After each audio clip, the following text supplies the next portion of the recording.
St. Thomas University Digital Journalism and New Media present. Welcome to this week's Basement Files. I'm Chris Robinson. And I'm Tina Johnson. Today we take a look at an Indigenous Community Engagement Fair at St. Thomas University. UNB has launched their new Reading Week program. St. John News Company Huddle looks to expand its borders. Recently, students from various Canadian Indigenous communities showcased their creative engagement projects in a social fair at St. Thomas University. The fair celebrated social involvement between students and their communities. Sarah Betts has more.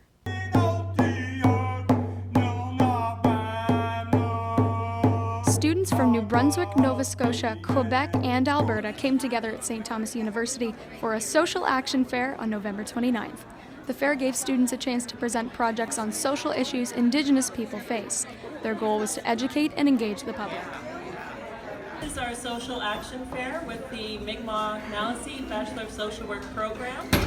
Deanna Price, a student at St. Thomas, said the fair was a part of this year's curriculum for the Mi'kmaq Maliseet Bachelor of Social Work program. Part of they included it in the curriculum. So the teachers and the directors in the MMBSW program included it into the program so that we were all tasked with to create to look at a social issue that's important and then bringing it up to MMBSW. Stu invited students and fellow community members from elsewhere in Canada to participate.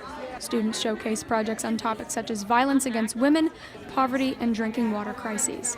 Two women, one from Wakaba First Nation on Cape Breton Island and the other from Elsipogtog First Nation in Kent County, said the fair was important to have. It's beautiful. It is. It's very beautiful. It's like a timeline of all the things that had affected our people from back when up to now. The work put in by students did not only serve to educate the public, rather, they provided those who stopped by a chance to get involved. Petitions could be signed and people could learn more about how to get involved with Indigenous communities near them to make a difference. Because we don't know what we don't know. And so by raising awareness, it's wonderful to have discussions, to have dialogue, to meet people who may not be aware or who are aware but they do not know what they can do about it. Like some people that I've been talking to are angry and they're like, it's injustice. Price said the fair provided a chance for outsiders to become passionate about the issues her people face, and it opened essential conversations about how to make a change. We can do things like signing petitions about even just having the conversation and getting involved, and then calling other communities and organizations that we can work towards resolving some of these social injustices. Tracy Glynn, the professor who helped organize the event, said it was well received. She hopes to continue making it a part of the MMSBW program, one that is designed by Indigenous people for Indigenous people. So there's no doubt that the educating and engaging will be back at STU sometime next fall. For STU Journalism, I'm Sarah Betts. The Standing Rock Sioux tribe has been protesting the completion of the Dakota Access Pipeline. The pipeline would transport 570,000 barrels of crude oil from North Dakota to Illinois. Started in 2014, the project was to be completed this year, but the Sioux tribe are in defiance. The Dakota Access Pipeline would travel under the Missouri River, the Sioux's primary drinking source. Around 3,300 leaks have occurred in pipelines since 2010, so it's understandable why the Sioux would be concerned. The tribe also states the pipeline runs through an ancient burial ground. More to follow on that. The story continues to develop. University of New Brunswick has announced the approval of a fall reading week, a trial run. It will last 3 years starting in the fall of 2018. 97% of students prefer a week off in their first semester, along with March break. Angela Bosse has the story. Snow is on the ground and students are gearing up for finals, but come 2018, hopefully those last few weeks will be a little less stressful. University of New Brunswick announced on December 1st that it will be adding a reading week to the fall semester as part of a 3-year experiment. By having that rest period, by having the ability to have students take time away from their studies, take time away from possibly even campus overall, it allows them to recharge the batteries, take care of themselves in necessary ways, and come back ready to tackle the rest of the semester. Travis Daly, UNB's Student Union President, said it was a change they have been advocating for the university to make. They've been slowly building up to that, and it took us to push them over the edge. Now that UNB has made the decision, however, many are wondering what that means for the campus up the hill. Will St. Thomas students be looking at the same extra break in the fall semester in a few years? Director of Communications for St. Thomas University, Jeffrey Carlton, said it is an issue that came as a surprise to Stu, but will most likely be addressed by the Academic Senate in the new year. But it's one of those issues that if the students bring forward, if some faculty are interested in, it's something we'll certainly look at and study to see what the ramifications are. However, it's unclear if St. Thomas students feel they really need a fall reading week. With various reading days tacked on to statutory holidays scattered through the semester, some feel they get enough of a break already. Michael Pilato is a third-year student from Ontario. He says friends studying at universities back home have a week off in the fall, but he is unsure if that time is really used for productive schoolwork or if it becomes a vacation. I don't know. I don't see much need for it. I feel like the class time is okay, and I feel like it's paced fairly well. Like I said, the Remembrance Day, I think the time that we get around Remembrance Day usually is pretty helpful.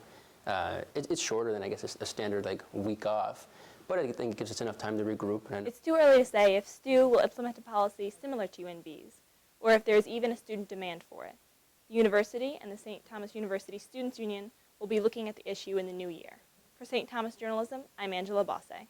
STU singers held their Christmas concert this week in St. Thomas's McCain Hall. The music consisted mostly of well-known Christmas carols as well as international songs. Vincent Jang went to find the holiday spirit. December is the busiest time of the year, but for people who love Christmas music, the concert Christmas Then and Now is a perfect one to decompress a little bit before the coming exams. For starters, the handbell choir brought a crisp and significant sound of holiday to the audiences. With the contemporary choral retelling, audiences can also learn the narration of ancient Christmas with the program brochure that is provided before entering the auditorium. While they were there, the time came for her to give birth. With the lyrics on the program, you can also sing along with the choir.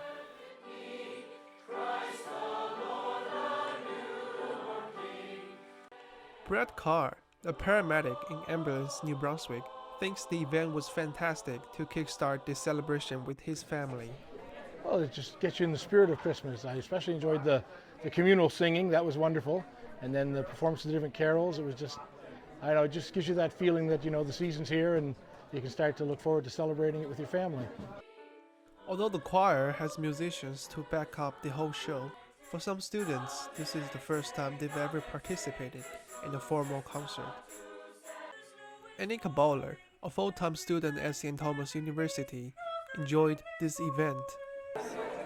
We're just trying to tell them how much we enjoy doing it ourselves, but to share that Christmas spirit with everyone else. And we just want to make sure everyone has a nice time and smiles and has a great time doing it. The STU singer has brought a tremendous performance in Kinsella Auditorium with the vibes that kick-started the Christmas season. For St. Thomas Journalism, I'm Vincent Jang. New Brunswick leases plans to hire 4 midwives in Fredericton as a pilot project. Fredericton has been chosen to introduce midwife care in New Brunswick. Monday, Health Minister Victor Boudreau said the province will hire 4 midwives as a part of a new project. The former Liberal government adopted legislation to allow midwives in 2008. Boudreau estimates it could take 4 to 6 months for the program to be up and running. Sonia Burrell, the chair of New Brunswick's Families, says, "The wait is too long. Families are expecting midwives now, not 6 months from now. Now that the location for the project has been announced, the wait is expected to be even longer. But the hiring process is expected to begin next week." New Brunswick news company Huddle wishes to expand in the Maritimes and eventually North America as a whole. They operate as a regular news agency, but their office isn't like your typical newsroom. Troy Glover has the story. Usually you wouldn't be allowed to have your pets at work, but Huddle makes an exception. They aren't like other news companies, full of bland cubicles and contemporary office space features. Huddle wants to stand out from other news sources, and any day there can be a good day with beer in the fridge. Adam Gates wanted to bridge off from traditional media. So Huddle was launched very much as an experiment. Is there an audience for this? Do people want it? And then will they pay for advertising for it? So we're very much deliberately not a paywalled site, and that was our thinking from the beginning. Knowing that the main media outlet in the province, the Brunswick News, is a hard paywall, and that works for them, I think, but we don't think it would work for any kind of new media venture in the province. The office is relatively small, but that doesn't stop the Huddle crew from working hard. The environment they have can still get really hectic. Charisse Letson likes how comfortable Huddle is. Yeah, it's pretty comfortable. Though there's definitely really stressful days.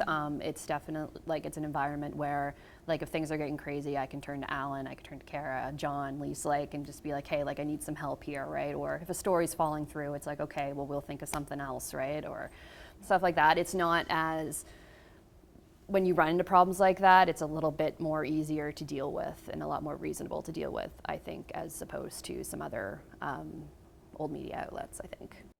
Huddle started off as an experiment, but is slowly turning into one of the few new media sources for New Brunswick. Even though it's an interesting idea to bring a new media source to New Brunswick, Huddle will still have to deal with stiff competition from networks like the CBC. However, as media begins to change and people begin to seek out newer forms of media, it isn't outrageous to think that Huddle will grow over the years. My name is Troy Glover with St. Thomas Journalism. That's all for this week. Thanks for watching. Be sure to check out our website if you missed anything. For St. Thomas Journalism, I'm Tina Johnson. And I'm Chris Robinson. From everybody at the Basement Files, Merry Christmas and Happy New Year.